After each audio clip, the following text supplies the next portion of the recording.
जाने खाटू श्याम बाबा के 11 प्रसिद्ध नाम और उनके पीछे की कहानी। बर्बरिक। महाभारत के समय अत्यधिक बलशाली गदाधारी भीम के पुत्र घटोत्कच का विवाह नागकन्या मौरवी से हुआ था। घटोत्कच और मौरवी की संतान बर्बरिक हुई, जो आगे चलकर श्याम के नाम से प्रसिद्ध हुई। मौरवी नंदन। मौरवी नंदन की संतान होने के कारण बर्बरिक यानी श्याम बाबा को मौरवी नंदन कहा जाता है। खाटू श्याम मेले के दौरान मौरवी नंदन के जयकार खूब गूंजते हैं। बाणधारी। बर्बरिक अपने दादा और पिता की तरह वीर योद्धा थे। वीर बर्बरिक के पास 3 बाण ऐसे थे जिससे वो संपूर्ण ब्रह्मांड को जीत सकते थे। इसलिए श्याम बाबा को 3 बाणधारी कहा जाता है। उनके जैसा संपूर्ण लोक में धनुर्धर ने तो था और ने ही आज तक हुआ है। शीश के दानी। महाभारत युद्ध के दौरान जब बर्बरिक अपनी मां से आशीर्वाद लेने पहुंचे, तब मां ने उनसे हारे पक्ष का साथ देने का वचन लिया, यानी जिसकी युद्ध में हार होगी उसकी तरफ से वह लड़ेगा।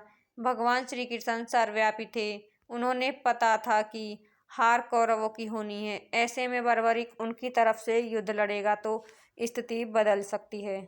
ऐसे में उन्होंने ब्राह्मण का वेश धारण किया और फिर शीश मांग लिया।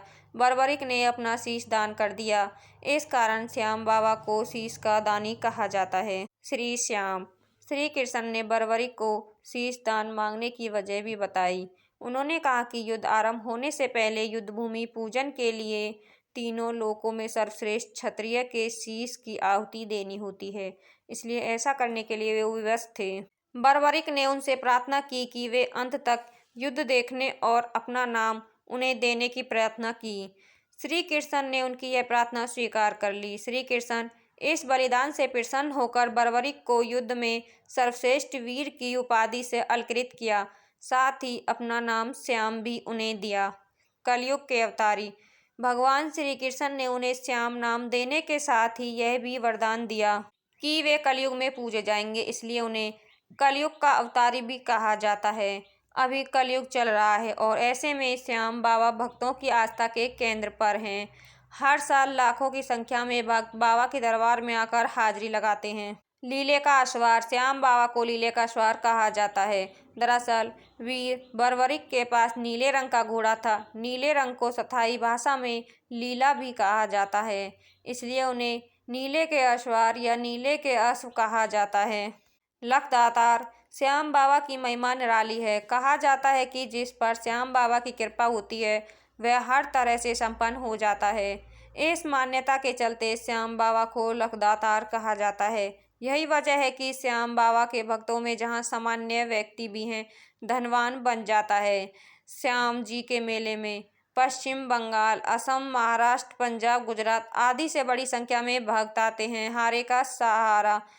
जब सब जगह से निराश व्यक्ति श्याम बाबा की भक्ति में लीन हो जाता है तो उसके समस्त दुख और पाप समाप्त हो जाते हैं, इसलिए श्याम बाबा को हारे का सहारा कहा जाता है। खाटू नरेश। श्याम बाबा खाटू के शासक हैं, इसलिए उन्हें खाटू नरेश कहते हैं। मोर छड़ी धारक। श्याम बाबा को चूंकि भगवान श्री कृष्ण का आशीर्वाद प्राप्त है, इसलिए श्री कृष्ण की प्रिय वस्तु मोर पंखी बांसुरी भी उनको प्रिय है। मोर छड़ी रखने के कारण उन्हें मोर छड़ी धारक कहा जाता है। अगर आपको यह वीडियो अच्छा लगा हो तो कृपया इसे अन्य लोगों तक साझा करें और किसी भी प्रकार के सुझाव के लिए कमेंट करें।